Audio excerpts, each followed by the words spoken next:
मैं अंजलि हूँ। मैंने और रवि ने 1 साल की डेटिंग के बाद शादी की है। शादी में हमारे कुछ खास दोस्त और पेरेंट्स ही आए थे। रवि ऐसा ही चाहते थे। वो चाहते थे कि शादी शॉर्ट और सिंपल ही रहे। हम लोग यहाँ बड़े शहर में काम करते हैं। रवि के माता पिता गांव में ही रहते हैं। रवि ज़्यादा गांव जाते नहीं। जब कभी मम्मी पापा को मिलना होता है तो वो हमें शहर में आकर ही मिल लेते हैं। हमने एक छोटा सा घर भी यहाँ अभी लोन पर ले लिया है। शादी के चलते मैंने अभी नौकरी छोड़ रखी है।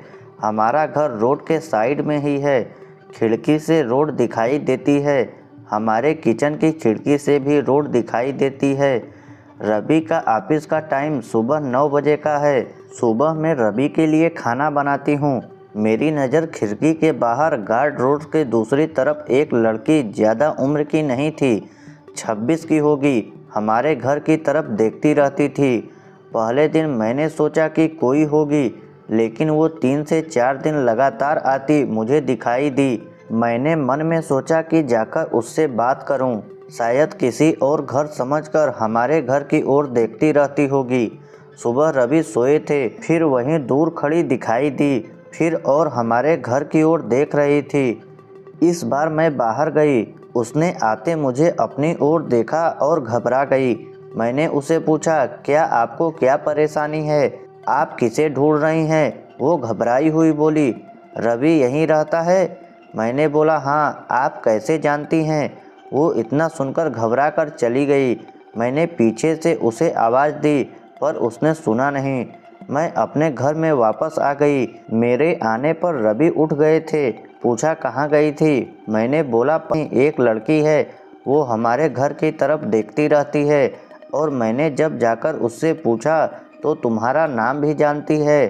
तुम किसी सुंदर गोरी लड़की को जानते हो? रवि यह सुनकर भड़क गए।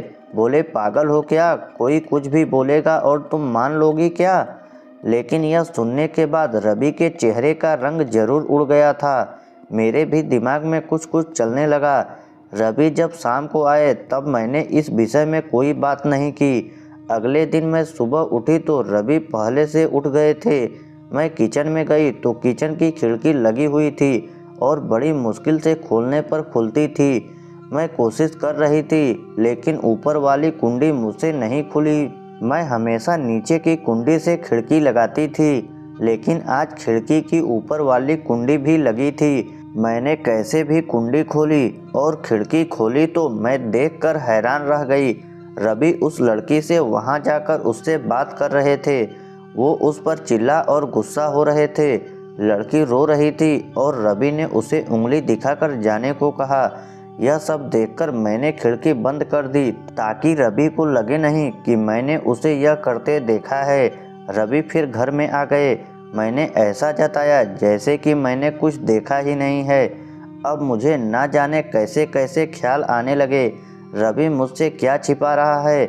मैंने रवि से शादी करके कोई गलती तो नहीं की? आखिर वो लड़की कौन है और रवि उस पर इतना गुस्सा क्यों हो रहे थे?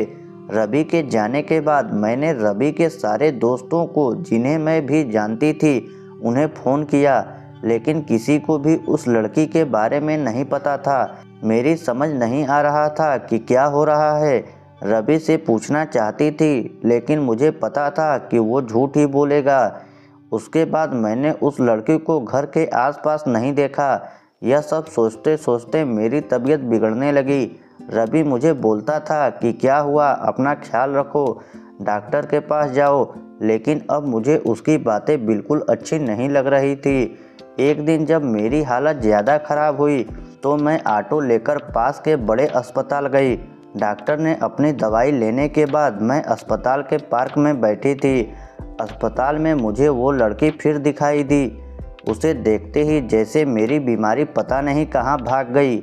मैं उसके पास तेज चल कर गई और उसका हाथ पकड़ लिया और उसे बोला, तूने मेरी ज़िंदगी में उथल पुथल मचा दिया। बोला, उस दिन क्या बात कर रहा था रवि तुमसे? क्या रिश्ता है तेरा मेरे पति से? फिर उसने मुझे जो बताया, यह सुनकर मुझे लगा कि मेरा पति ऐसा है उसने इतनी बड़ी बात मुझसे छिपाई। शाम को रवि जब घर आए तब उस लड़की को अपने घर में देखकर चौंक गए। मैं भी उनके पास ही बैठी थी। रवि उसकी तरफ देखकर बोले कि अच्छा तो तूने इसे सब बता दिया, मना किया था दूर रहने को मेरी फैमिली से। मैंने बोला रवि शर्म करो, तुम इतने कठोर हो, अपनी सगी बहन की मदद नहीं कर रहे हो। वो लड़की संध्या थी, रवि की सगी बहन। उसने अपने पसंद के लड़के से शादी कर ली थी, इसलिए रवि और उसके परिवार ने उससे सारे रिश्ते तोड़ दिए थे। रवि ने कहा कि मेरी कोई बहन नहीं है। मैंने कहा इसका पति अस्पताल में है, इसे रुपयों की ज़रूरत है। बहन नहीं तो इंसानियत के नाते ही तुम्हें इसकी मदद करना चाहिए। और अपनी पसंद की लड़की से शादी तो तुमने भी की, फिर जो नियम इसके लिए है तुम्हारे लिए क्यों नहीं? मुझे पता होता तुम ऐसी सोच वाले हो तो मैं तुमसे शादी कभी नहीं करती। जिसको बहन के आंसू नहीं पिघला सके उस आदमी के सीने में दिल नहीं हो सकता। इतना कहकर मैंने अंदर से अपने सारे गहने लिए और संध्या के साथ जाने लगी। हम जाते देख रवि फूट फूट कर रोने लगे। संध्या भी उन्हें देख रोने लगी। रोते हुए रवि बोले हमने इसे बहुत प्यार दिया, पापा ने, मम्मी ने, मैंने रानी बनाकर रखा और यह ऐसे ही एक दिन बिना बताए घर से चली गई। हमारा प्यार तूने नहीं देखा, इसके लिए मैं रात भर रोया कि कहाँ होगी, कैसी होगी मेरी बहन। तब इसे भाई और पापा की याद नहीं आई। अरे मुझसे कहती तो तुझे क्या करना है, ऐसे ही चली गई थी ना, अब क्यों आई है? बहन भी बोली भैया मुझे लगा आप लोग नहीं मानेंगे। उन दोनों भाई बहन को रोते देख मेरी आंखें भी भर आई, पर आंसू के साथ जैसे सारे गिले शिकवे खत्म हो गए। वो खुद अस्पताल गए संध्या के साथ। मम्मी पापा को भी बुलाया। दोनों ने बेटी को बड़े प्यार से गले लगा लिया। अब अस्पताल में संध्या के पति की हालत बहुत अच्छी है। डॉक्टर कहा कि जल्दी डिस्चार्ज हो जाएंगे। रवि की आंखों में मुझे एक अलग सुकून अब देखने को मिल रहा है। रवि ने संध्या को कहा है अब कुछ करेगी तो माफ़ नहीं करूँगा, हमेशा मेरी प्यारी बहन बनकर रहना। ज़िंदगी बहुत छोटी है, आपके अहंकार में इतना सुकून नहीं है जितना कि माफ़ कर देने में है। एक बार करके देखिए, ज़िंदगी बदल जाएगी। तो दोस्तों यह स्टोरी आपको कैसी लगी? ऐसे ही इमोशनल और हार्ट टचिंग स्टोरी सुनने के लिए हमारे चैनल को सब्सक्राइब ज़रूर कीजिएगा।